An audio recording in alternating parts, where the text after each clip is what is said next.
Welcome to Butterflies of Wisdom, everyone. By the time you hear this episode, you'll hear the last episode I did. But that's the life of a podcast, back-to-back interviews. But without further ado, I have Kendra Segura with me on the line, and she's not only going to talk about the questions I sent her.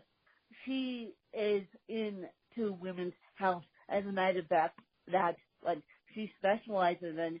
So she's going to talk about women's health, and I'll ask her about women's health from a disabled standpoint as well. So I'm going to let Dr. Kendra Segura take it away. Yes, hi, Wynn. Yes, everybody, my name is Dr. Kendra Segura. I'm a practicing obstetrics gynecologist in Southern California. I work with a big practice, Kaiser Permanente, and I'm also passionate about healthcare information and passing on information and educating the general public about various issues that women face. And so I would like to first thank you, Wynn, for providing a platform for various people of expertise to come on your show and to discuss things that pertain to people with disabilities and without disabilities. So thank you so much, Wynn, for having me. Well, you're welcome for that. And my first question, okay, how do I put this nicely? I'm going to ask this question anyway. Women in general get their period, especially when they have disabilities. How do we either, I guess, limit the period pain? How would you suggest we take control of our health from a disabled standpoint? Well, that's a great question, Lynn. So the question is, how do we limit or reduce having pain while on your period? And I would start off, with this. It's the same advice, the same protocol, that a woman with a disability versus, and a woman that doesn't have a disability. The most important thing is to keep a menstrual diary, meaning that you want to log when you're having pain, because pain can be before your period, it can be during your period, it can be after your period. Timing is very important to the physician or the healthcare provider. And a lot of times, almost 70% of disease can be diagnosed from just history alone. So timing, the type of pain, is the pain constant? Is the pain intermittent? Describing the pain. Is it a dull pain? Is it a sharp pain? Is it a pulling pain? Is it a fiery pain? So that is important to document. So I really say keeping a menstrual diary optimally for at least 3 months could really help the patient and the physician eliminate or actually find the answer of the reason of your painful periods, because there'll be different reasons for that. So, okay, we all have these apps on our phone. I particularly use Clue.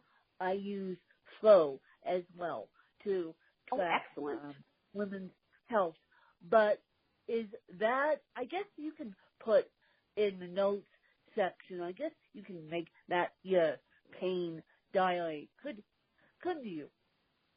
Yes, absolutely. And, in this day and age when, usually I tell people, to keep a journal, but definitely journals, can be digital. So I really love the app Flow for your menstrual diary, but the whole point is to whatever is most convenient for a person to record their symptoms, timing, and kind of describing the pain, whatever is most convenient for you to document. So absolutely, thank you for sharing, actually the actual app that you use. I can share that with my patients as well.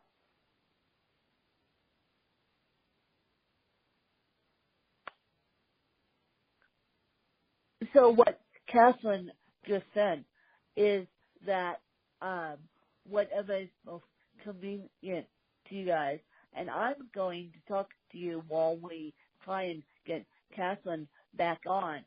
I find that, and this wouldn't be my next question to Catherine, I find that birth control, surprisingly, is very helpful in my case because I had a fairly heavy period, and birth control is very helpful in my case.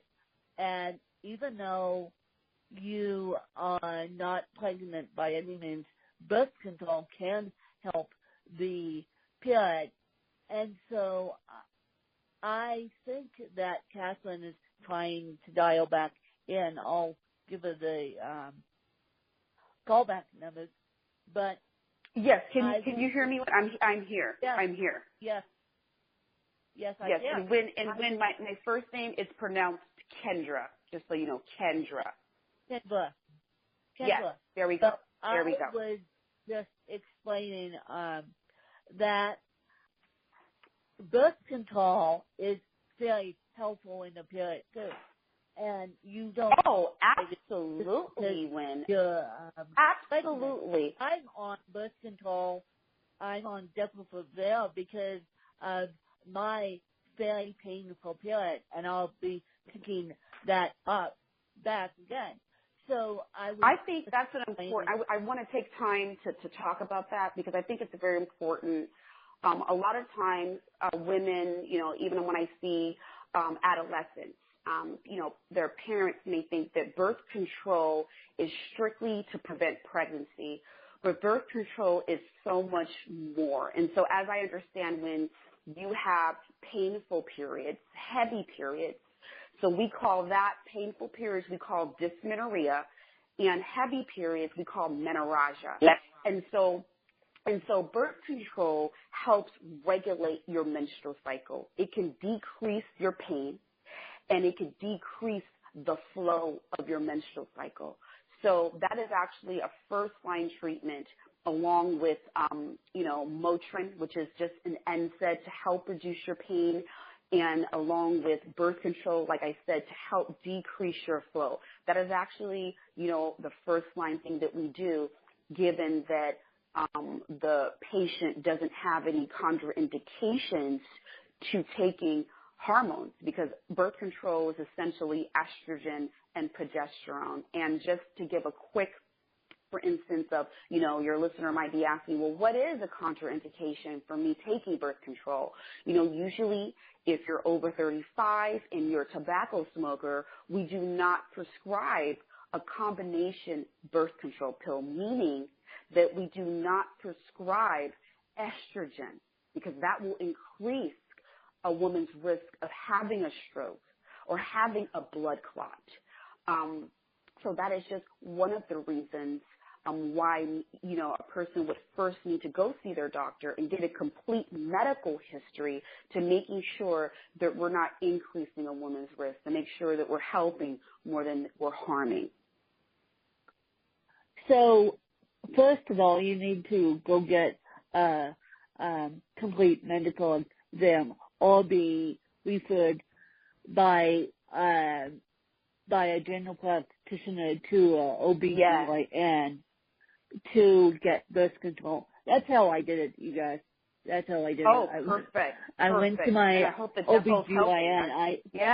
I went to my general doctor and said, I give up. I give up on the painful periods. I give up on I give up. Help me. And so she sent me to a OBGYN. And unfortunately, you guys, life got in the way. I forgot to reschedule my every 6 months birth control shot, but I will be eventually picking that back up. But as I was explaining to you guys earlier, I would say birth control would be the best bet for you guys that have painful periods, because and I don't want to get graphic, but I will. what a period is just egg. It's just the egg shedding itself. So basically, the hormones are helping the eggs. Absolutely. Am I correct in saying? Yeah, absolutely. So basically, you know, I think the hormones are helping the eggs get out of you. Right. It basically will suppress your ovulation. So I think that's what you're trying to say. So you're absolutely correct. Yeah. And I do want to tell your listeners that birth control can be taken in various forms, meaning when, as you are taking Depo-Provera, that is a shot that someone gets every 3 months. So birth control can be a shot. Birth control can be taken by mouth. Birth control can be something that your physician can put inside your uterus. We call that an intrauterine device that directly gives hormones directly at the level of your uterus to suppress your ovulation, to decrease your pain. Your birth control can be an implant that goes in your arm, okay, that stays in your, called Nexplanon, that stays in your arm for 3 months. There's birth control that you can just put on your skin called the patch. So I just want people to realize that there's various ways to receive your hormones. And a lot of times, a lot of people just think that it's a pill that you take by mouth. So I want to let everybody know that there's different ways that you can receive your birth control. Well, thank you for that lesson in birth control, because even though I'm on a shot, as Dr. Kendra said, there's many forms of birth control. And birth control isn't scary. Birth control is not scary. You just have to remember to do it every 3 months. And so... Yeah, exactly. Now she's laughing at me because she's talking about a person that forgot. So birth control, you guys, isn't scary, and it's quite helpful to the women that have painful periods, and because quite frankly, the guys that live with us can only handle so much. They can only handle so many mood swings. They can only handle so many cranky attitudes. So that's secretly also why I'm on birth control, to lessen my mood swings and to make men in my life happy, because they can only handle so many mood swings and so many chocolate cravings and so many sugar cravings. They can only handle so much. Yeah, and I think that was great that you shared that, Lynn, because being on any form of birth control does lessen a woman's PMS symptoms. And PMS has various ways of showing itself, whether it be food cravings that you just talked about, whether it be, some women get headaches, bloating, fatigue, insomnia. A lot of people don't put that together, that some women, when they're on their menstrual or right before they get their menstrual cycle, they can't sleep. That extreme fatigue they feel. So, bloating and cramping and moodiness, that's the most popular, especially with the guys, right? They know that, if a woman is moody, she must be on the time of the month again. So definitely, if you're suffering from PMS, if you're not sure that you're suffering from PMS, I go back to keeping a journal. I go back to recording what you feel a couple of days before your period, what you're feeling during your period and after, and that could help you, the patient, and the healthcare professional to kind of diagnose you with PMS, or if you may have something else a little more serious. So definitely keeping that journal, again, is very important. As we said at the top of the show, Clue and Flow is what I use. Now, Clue and Flow are not sponsoring this episode by any means. I wish they would, but they they are the two I use, and I use them every single day, and it's amazing to to see them in action. And so now you don't have to pull out the diary necessarily. You can just track it on your phone. And is that on, do you have an iPhone, Wen, or do you have an Android? Is this an app? I have an iPhone. Okay. I have an okay. iPhone. And I believe that Flu and Flow are both on the Android side as well.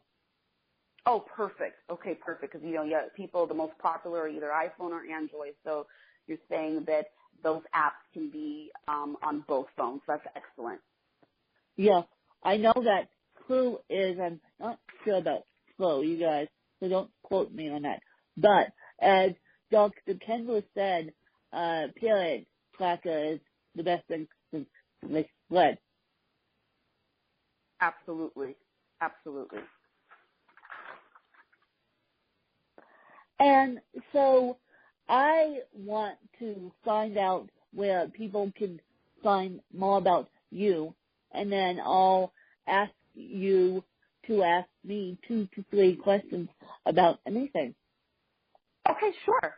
So the best way to find me, I am on Instagram and I'm on Facebook. So I have the same names for both, Dr. Kendra MD. Or on Facebook, you can just type in Dr. Kendra and I should come up. But definitely on Instagram, I do. If you have any questions, I do respond to questions within 24 hours. If you need some education, I also have my own website where I put latest articles that I've written.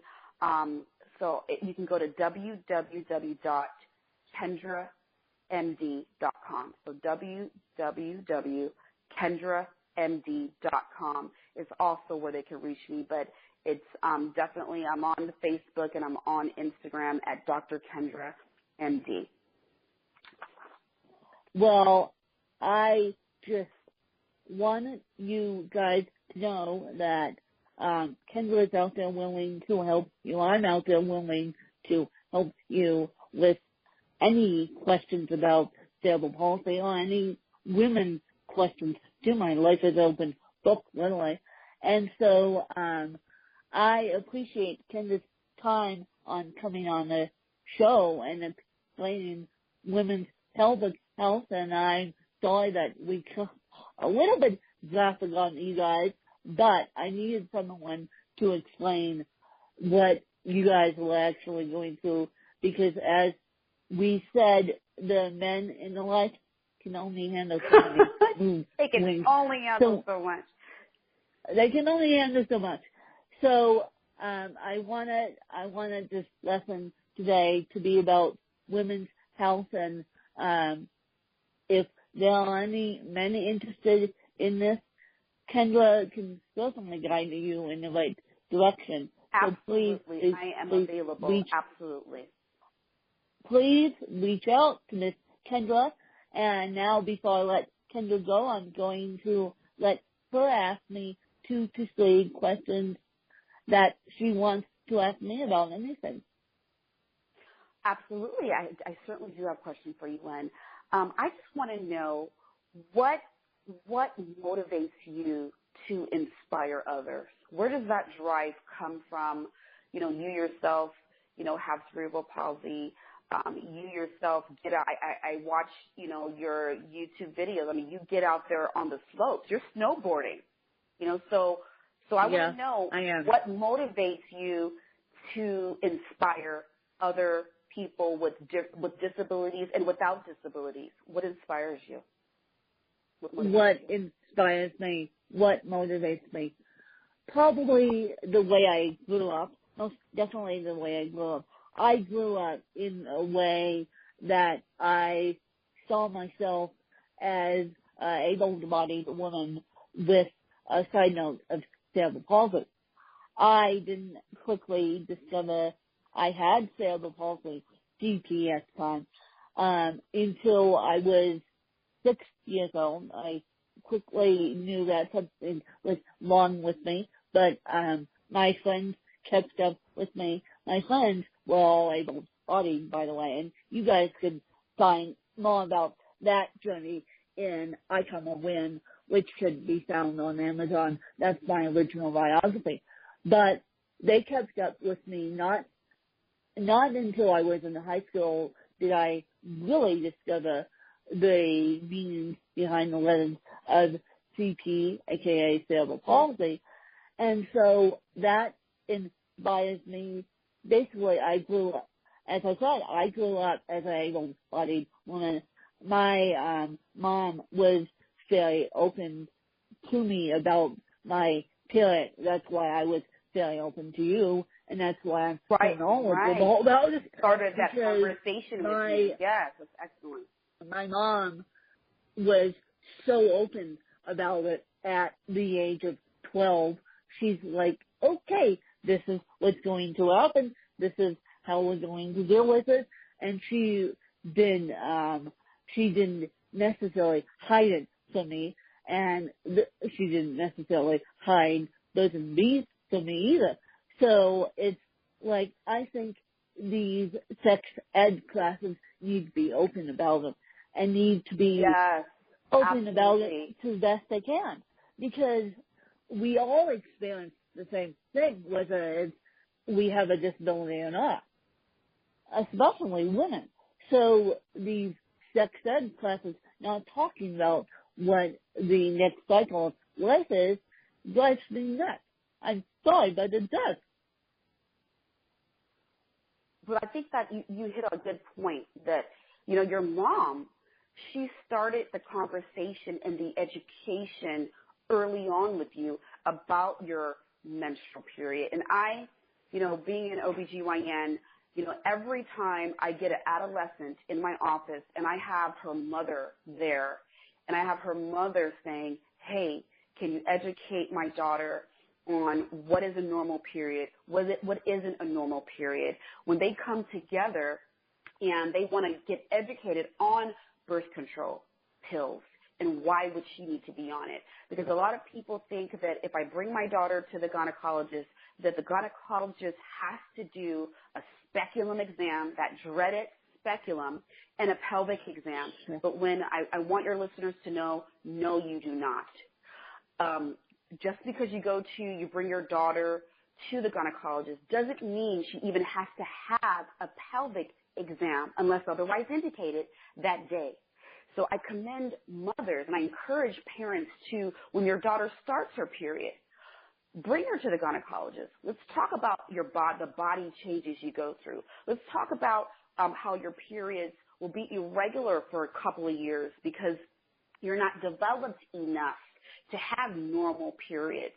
So I encourage people to bring your daughters in, parents to bring your daughters in to the gynecologist when they start their period, not for an exam, but just for the introduction and the education of, you know, getting your menstrual cycle, all women's issues. You know, I talk about weight.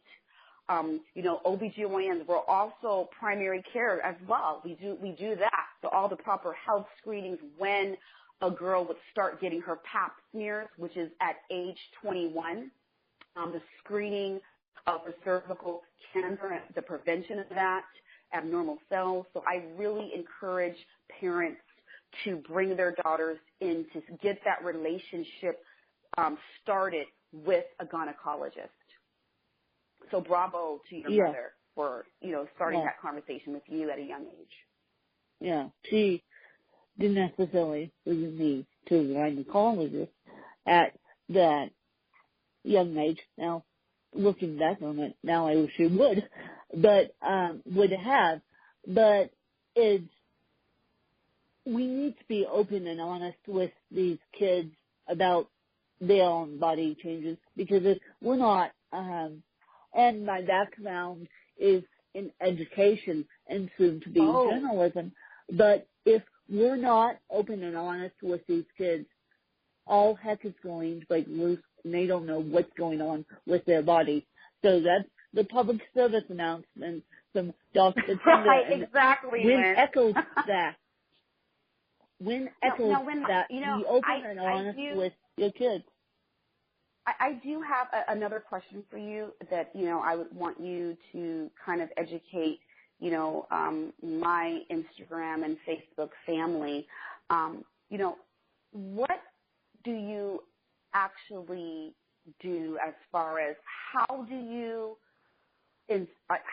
tell a disabled person, you know, because I have a couple of cerebral palsy patients myself, and you know, those that, you know, not abled and disabled, you know, we all come from various backgrounds. Some of us have more family support or not, and some of us, you know, have a good handle on our emotions, on how to deal with our disabilities.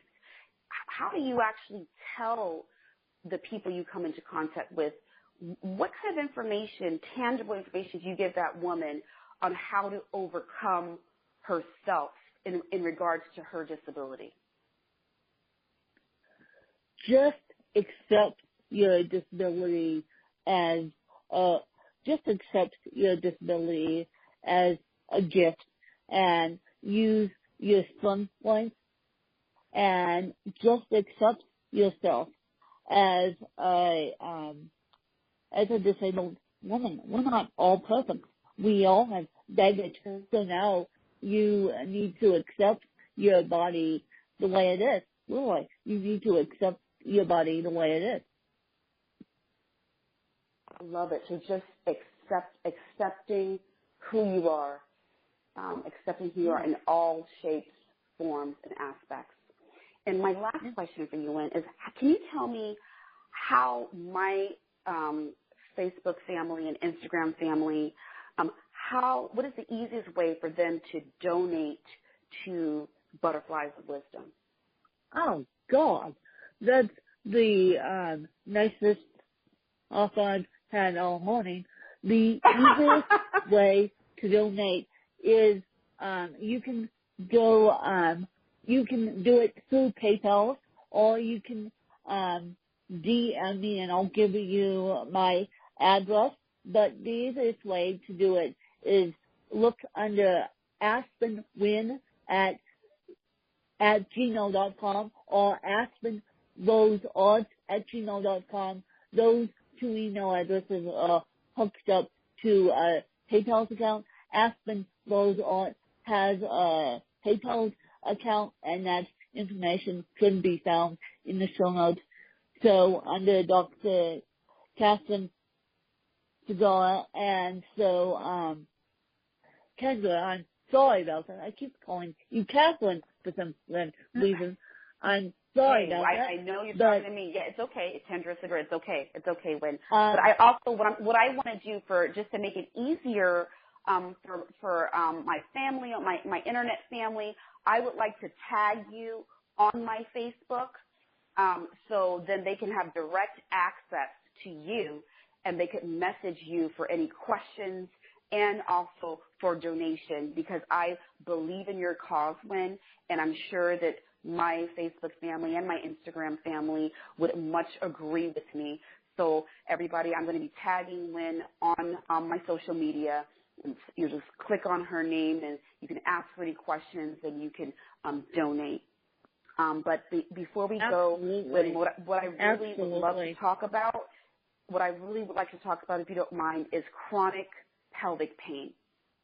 And I really feel that's a very important topic to share with your listeners.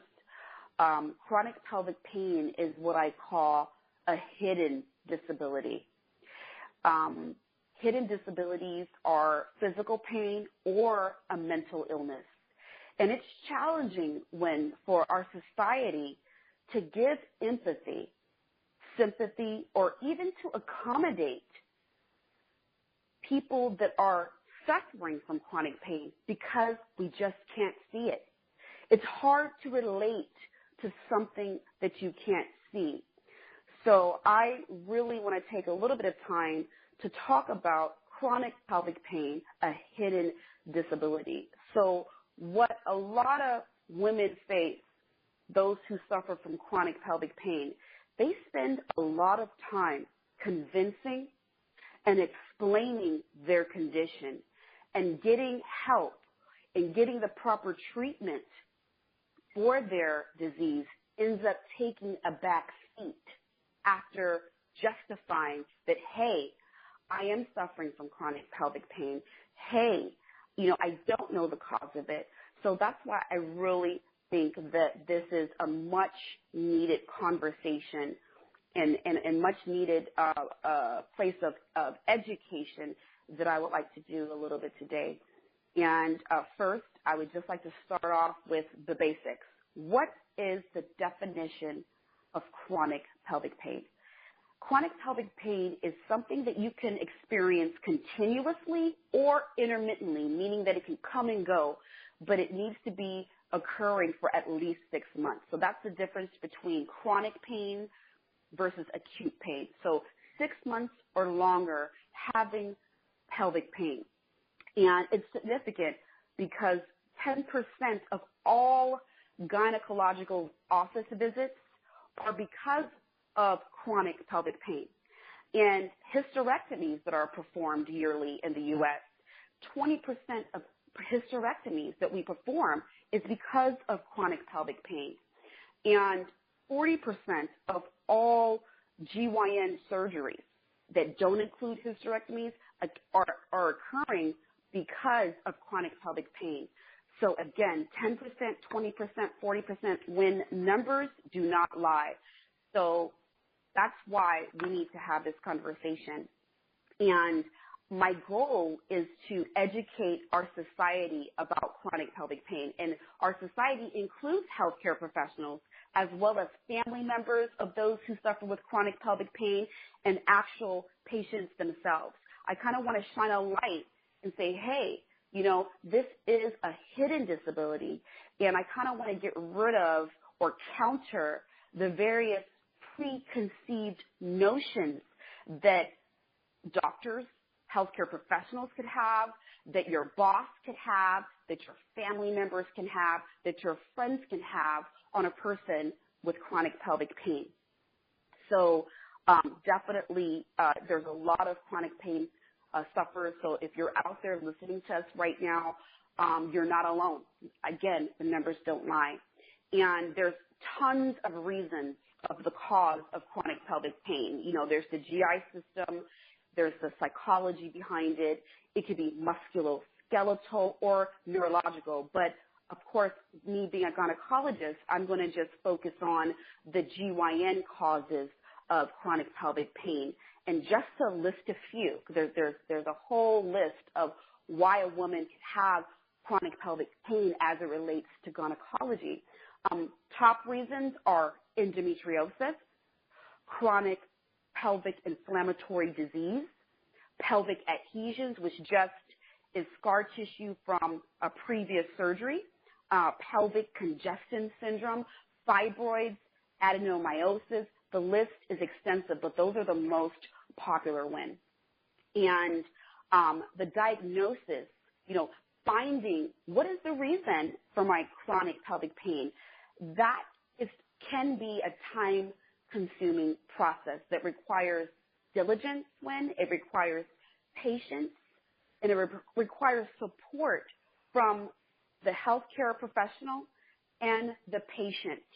And it oftentimes requires a multidisciplinary approach, meaning that it would require a physical therapist, it would require the gynecologist, it would require the primary care specialist and the pain specialist all working together to diagnose the cause, get to the bottom of the cause of a woman's chronic pelvic pain. And the treatment, a lot of times, we do empiric treatment, which means we start treating you before we actually know the cause of it. And a lot of times in medicine, it's not about me knowing the answer to the reason of what is causing your pain. It's actually, medicine is a lot of times ruling out what isn't causing your pelvic pain.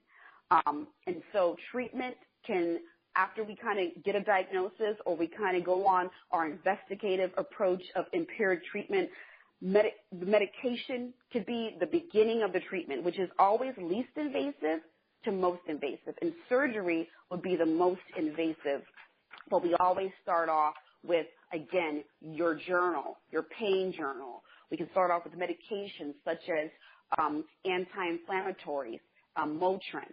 And then, as me and Wynn were talking about earlier, birth control. A method of birth control could be the start of the medication that we would put a woman on to kind of rule in or rule out certain diseases that we're thinking that's the cause of her pelvic pain. And so the takeaway points here that I would love your listeners and actually my listeners as well to walk away with is that we need to be kind to each other. We need to be extra kind to those who are in pain, chronic pain sufferers. We need to be gentle. We need to be kind. And we need to kind of do away with the presumption of, thinking first that someone is a drug seeker or that someone is a malingerer. We need to give chronic pelvic pain sufferers or anybody suffering from a mental illness or from a pain syndrome that we just can't see, we need to give them the benefit of the doubt. Second take-home point is that it takes a lot of strength and it takes a lot of diligence from family members of those who suffer with chronic pelvic pain, from healthcare professionals, and from the patient herself. It takes a lot of diligence and patience to improve a person's quality of life. And I want to lastly say that if you're suffering from chronic pelvic pain, that I don't want you to give up on yourself. I know it can be frustrating. I know you could feel that you're so busy defending yourself that no one believes that you do have chronic pelvic pain, that it's not all in your head. I know it can get frustrating. So I want to say don't give up, and you keep asking the questions, and you keep searching for a team that you feel is listening. And as I always tell my patients, there's a doctor for every patient out there. And again, thank you, Lynn, for giving me this platform. Yes, to let me just say that, not all disabilities can be seen. Yes, there is. And I learned so much from you today. And I appreciate your time. And life happens, and let's make the world a powerful place with educating people. And I appreciate Dr. Segura coming on. I know we had a scheduling issue, but I appreciate Dr. Segura educating us on women's health. And I hope you guys enjoyed another fabulous episode. This episode is sponsored by Grace by Grit and Go Kidder. Grace by Grit is a clothing line out of California, and they're giving you guys 20% off. And so go check that out. And then Go Kidder is a Twitter desktop app. It's Go Kitter. Their information could be found in the show notes. You can post tweets. They put the hashtag for you. And I hope you guys enjoyed another fabulous learning episode with Dr. Segura. Thanks, you guys. And when I just do want to say before we go that people can go on my website, Dr. Kendra MD, to actually, I will be putting up an article regarding chronic pelvic pain. And again, your listeners, if they have any questions, they can get with me on Facebook, get with me on Instagram, or actually go to my website directly. Again, thank you so much for having me, Lynn. Thank you.